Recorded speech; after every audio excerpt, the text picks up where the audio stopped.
One of the things that was especially annoying to me when I listened to the audio recordings between Johnny Depp and Amber Heard, the same audio recordings in which, we hear her giving him such a hard time and, kind of running circles around him and her craziness and getting upset and aggressive and so forth. But one of the things that, and we all noticed that, but one of the things that people haven't remarked on much is the fact that in those recordings, Amber Heard repeatedly minimizes grievances that Johnny Depp brings up from the past, things that she did to him, abusive things, even physical violence. When Johnny Depp in some of those audio recordings, when he complains about that, when he tells her this can't happen anymore, when he tries to discuss it with her, or when he tries to discuss various other aspects of their relationship that she doesn't want to talk about, things that she's done in the past. I noticed that in the audio, a number of times she'll dismiss it and she'll say, why do you keep bringing up the past? Or it's in the past. It's in the past. Let it go. Let it go. Bring this up again. And it's this sort of exasperation that we find often, especially with people who have personality disorders, this desire to run away from any responsibility for what they've done. And one of the ways that they flee from that responsibility is to tell the other person that, well, it's in the past. It happened in the past. Forget it. Get over it, right? Why are you still hung up on that? Why are you still hung up on that? And I've noticed this also with people in my life over the years, some people who've had NPD or BPD. This is a common tactic. And I just wanted to kind of use this as an opportunity to expand a bit on a particular idea here, which is a kind of a fallacy, a philosophical fallacy that we often have in life, that the past is just a trash can. It's the past is this place where you've made all of these mistakes and you've done all of these dumb things and you have all of these regrets and the things that you should have done that you didn't do and all of that, and it's just and just put it in that trash can, and you don't want to talk about it or think about it again. And I think that, to a degree, there is a kind of there is a sort of a sliver of healthiness in that, in that, of course, none of us want to be trapped by our past.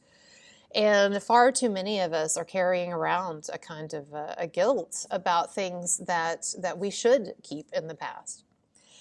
But not letting your life be ruined by guilt, or being able to move on after you have repented for the mistakes that you've made, that is valuable, but it is not a healthy attitude. And I think too many people today have cultivated this attitude. And like I said, you see it in some of those, or you hear it in some of those audio tapes with Amber Heard. I think too many people have this attitude that once something is consigned to the past, that it becomes worthless, that it's just kind of like junk. It's, all those things that was, it's a has-been stuff, right? And I think that we in our society, unfortunately now, we have so little reverence or so little basic knowledge, honestly, most of the time, of history. And so little reverence for the past and for our, the heritage of humanity and the heritage of the different, and our historical heritage and so forth. But I think also, because our society is so youth obsessed and so youth oriented, and I myself, take part in that because, I'm very interested. One could even say obsessed with skincare. If you haven't seen it, if you're interested, you can look at the skincare video that I did really when I started my channel. It's way back there. It's on the playlist titled Other Topics. And it's like a 45-minute or an hour-long skincare video where I talk about all the stuff that I use and lasers and creams and everything and my routine. And there's nothing wrong with that. But we are at a really strange time in history, or this is a kind of a new sort of inflection point where, due to the progressions that have been made in anti-aging medicine, and particularly, in cosmetic surgery industry and and anti-aging, and fillers and Botox and all, God knows what, all of the stuff that people in Hollywood get. And while I'm sure that Jennifer Lopez and Paul Rudd have really good genes. In fact, if you look up Jennifer Lopez's mom, you can see that when Jennifer Lopez's mom was in her 50s, she looked like she was in her 30s. So, maybe I will concede that maybe more of Jennifer Lopez's youth is genetics than I actually thought. But I can guarantee you that everybody in Hollywood that you think looks younger than they should, or a lot younger than they should, they're having some kinds of interventions done. And again, there's nothing wrong with that. Everything from the kind of stuff that I get, like lasers and using retinoid creams and stuff, to the kind of stuff that movie stars get, Botox and fillers and things like that. Now, where am I going with all this? All right, I promise you I'm going somewhere. We are so, in our society, we are so youth obsessed and youth oriented now, where, it's funny. I don't know if you've seen these memes, but there's a meme that compares Jennifer Lopez at her age, 52, to Rue McClanahan, she was one of the, she was considered elderly basically back then, but in the 80s, there was this show called The Golden Girls, and it was about these women who were in retirement. It was a comedy about these elderly women who lived in a retirement home.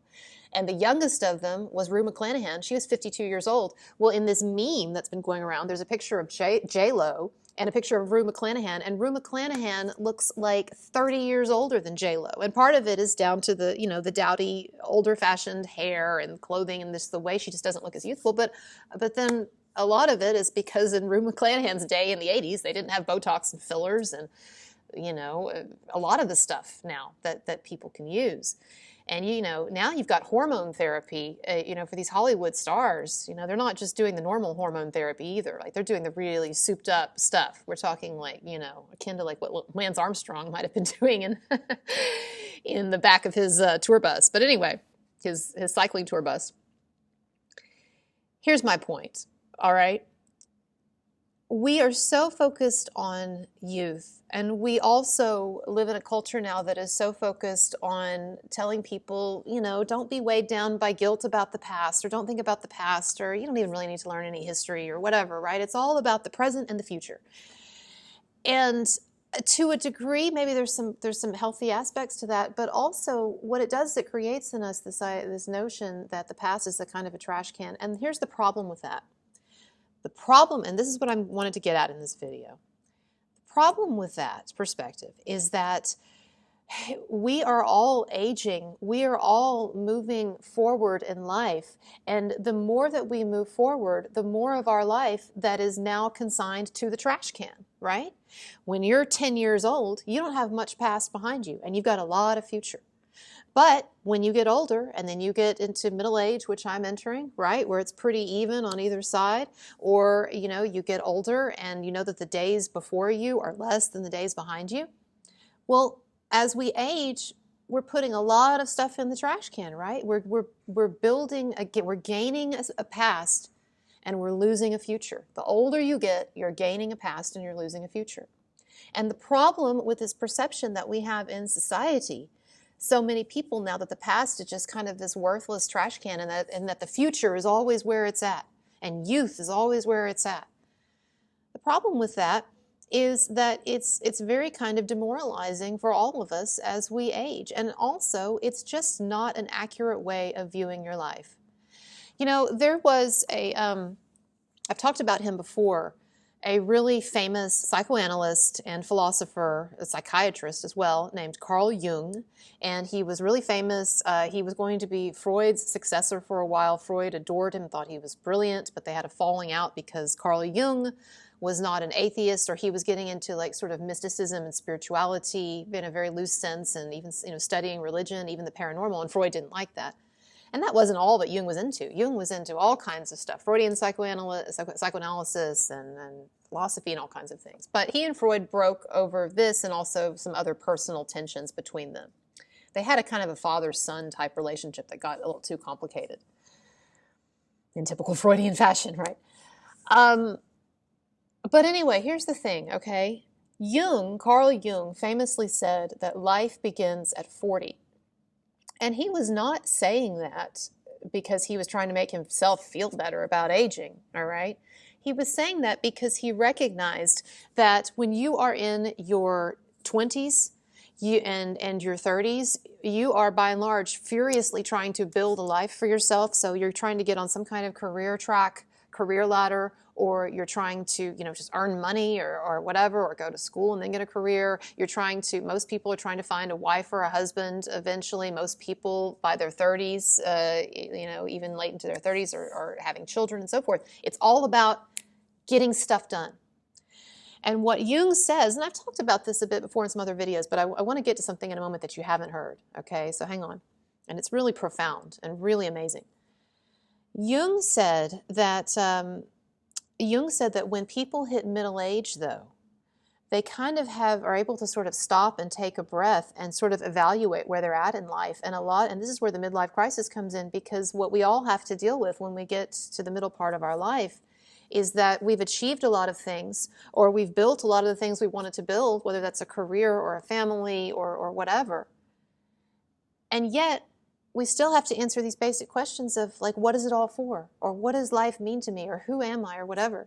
And Jung says that for most people, it is actually not until middle age when they really start psychologically grappling with the deeper questions of life, the possibilities for deeper meaning, and they stop and they ask themselves, like, who am I and what do I want? And a lot of people, they've been so busy building stuff or running the race or trying to get established up to that point, building a life, that they haven't really taken the time to be hit with these questions. And so it can be very jarring for people if they have like a midlife crisis to be hit with them. Now, I've talked about this stuff before, but I just want you to understand that Jung, the reason he said life begins at 40 is because he recognized that it is not until one hits middle age that one is ready for a particular new phase in one's development, right? And so Jung says that rather than hating the idea of aging, we should understand that there are certain existential and psychological and spiritual and interpersonal possibilities that for most people are not even that they're not even capable of really unlocking until they have evolved to middle age and to the kinds of perspectives and the kind of thinking that people get into. And I want to bring up again this, when it comes to aging, I think one of the things that really troubles people is the sense, like I just said, that more and more years are going into the trash can. Because, like I said, we in our society, we have this devalued understanding of aging and also of the past. And so many people are so quick to say, well, leave it in the past, or just forget about it, or it's in the past. And I understand that, right? You don't want to dwell on horrible things, or you don't want to dwell on your mistakes, or whatever. That's not healthy. But too many people throw the baby out with the bathwater and just sort of see the past as this nothing. And this is what I'm trying to say to you. If you see the past as a trash can, then your future you will perceive your future as increasingly dim, because more and more of who you are will be in the past as you age, and less in this beautiful future. Now, I want to bring up, and this is really the crux I want to get at, because I think this is a really interesting thing that I'm about to tell you. There was a writer, I've talked about him before, named Viktor Frankl. He wrote one of the best books I think ever written. It's called Man's Search for Meaning. I've talked about him before. He was a Jewish psychiatrist. He lost his family to the Nazis. He himself was imprisoned at Auschwitz concentration camp, almost died. And he came out of all of that, not with the cynical perspective you would expect, although obviously he was devastated, but he came out of that with actually a deeper sense of meaning, and also of how suffering might fit into meaning. And I don't want to get into all of that right now. I'm actually preparing a lecture about that, and it has to do also with the film Tenet. And so I'm going to get into the movie Tenet and talk about how we see a lot of Frankel's ideas and a lot of other philosophical ideas in that film. And I'm also just about finished with my first video about Christianity, and I'm going to put that out hopefully tonight or this weekend. But anyway, Frankl does, one thing I want to say though, I want to talk about.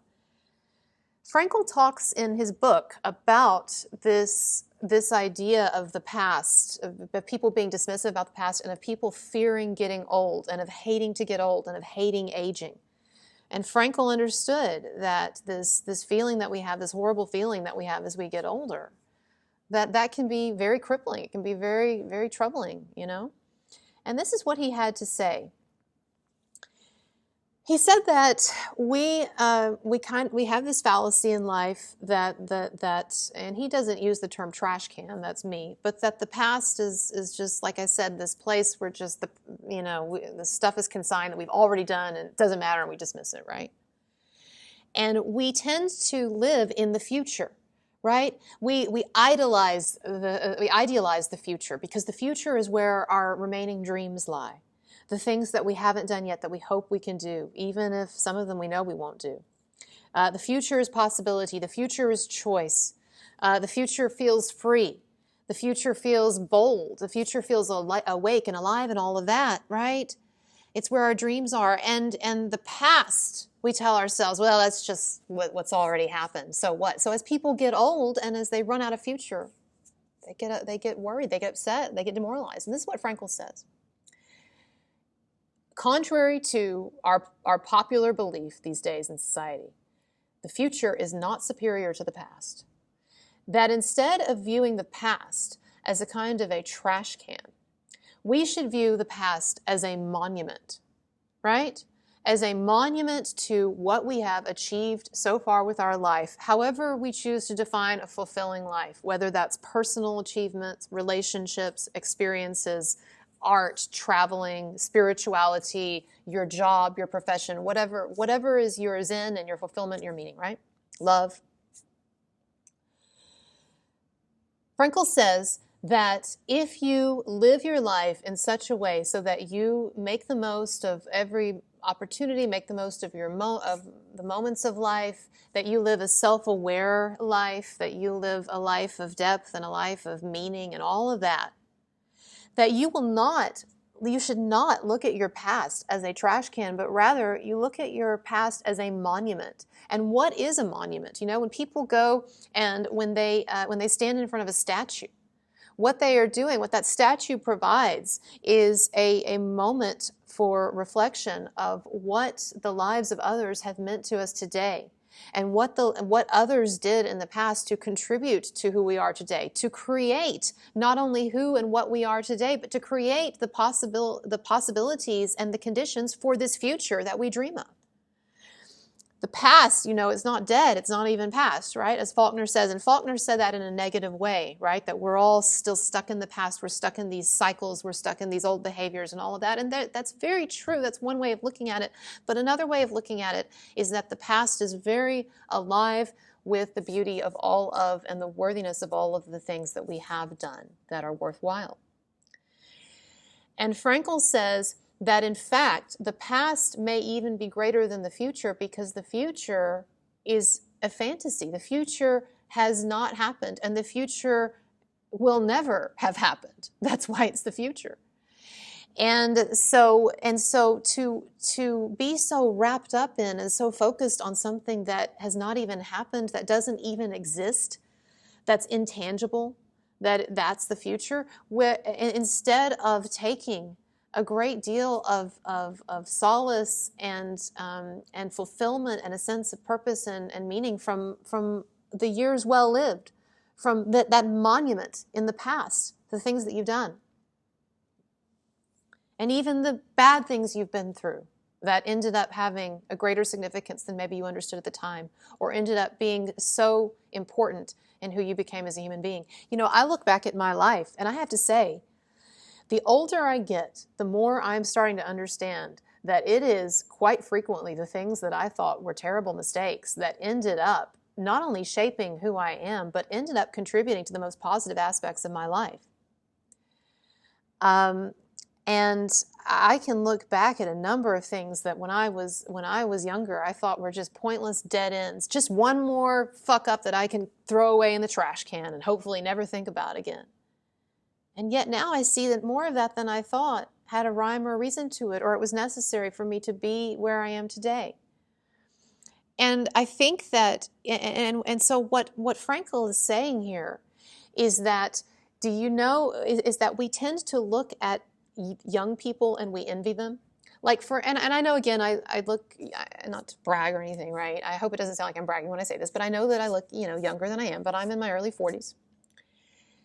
And I know, and I'm sure a number of you feel the same thing, that I'm to the age now where I look at younger people, right? Or when I'm teaching a class, right? I teach occasionally college, right? Adjuncts teach, and when I look at a student who's younger than me, right? And I feel sometimes this pang of jealousy. Oh, you've got your whole future, and mine is just getting shorter and shorter. You've got all this possibility, and mine is just draining away. You've got all this youth, and mine just... But look what they don't have. Do you know what the younger people don't have? They don't have the certainty and the assurance of a life well lived behind them, of real accomplishments or achievements or real differences made in the world or real or deeper connections with the people around them. They haven't had the time for that yet. And Frankl says that if you live your life well, and even, what I would say is, even if you don't necessarily, but you take the lessons from that life, which is something that Amber Heard has not been able to do, right? That's the key. The mistakes are okay, right? You take the lessons, you change, you learn, you grow. But here's the thing.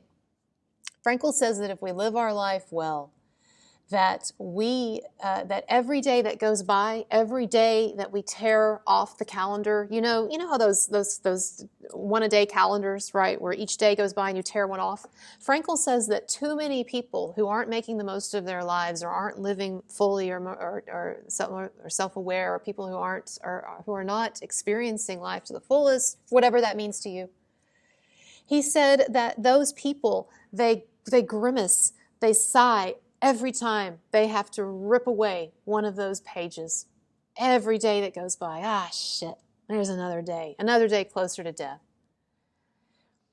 And that is definitely a perspective and could be a legitimate one. But I also have to say, and this is what Frankl says, is that if you live your life well, it is possible to every day when you tear off that page to actually have a sense of satisfaction that you have made something real.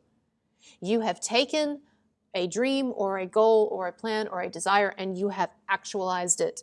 And now it exists and forevermore will exist as a monument in your past, as opposed to just a non-existent dream of your future that may never come. And Frankl says if we live our lives well, however we define that, and we'll talk about that in another video, right? Check out my playlist. I talk about that. Check out my philosophy playlist. I talk about making the most of your life, etc., etc. But anyway, if we live our lives meaningfully, if we live our lives with awareness, if we live our lives with a search for meaning, fulfillment, depth, all of that, he says we need not sigh or grimace as we rip the pages off the calendar, but we can take those pages away with a sense of accomplishment, achievement, peace, and meaning. And, Frankl even goes a step further and he says, looking at it this way, we can even see how a short life could have more meaning than a long life. One of the things that troubles people so much in this world when someone dies young, whether it's a child or whether it's just someone who dies, in their 40s or in their 50s or whatever's too young, right? He says that, we often feel so troubled by that, and understandably, but we feel so troubled because we think that those people who died young, that they were cheated out of the opportunity to have that future, to have that more meaningful life. And while I certainly, understand that idea, and Frankl did too, that feeling, and let's not forget that he lost his entire family, including his pregnant wife, to the Nazis. Frankl also said that we should understand that it is possible for one to live more fully, with more experience, with more awareness, with more love, with more whatever, with more in 10 years than another might live in 90.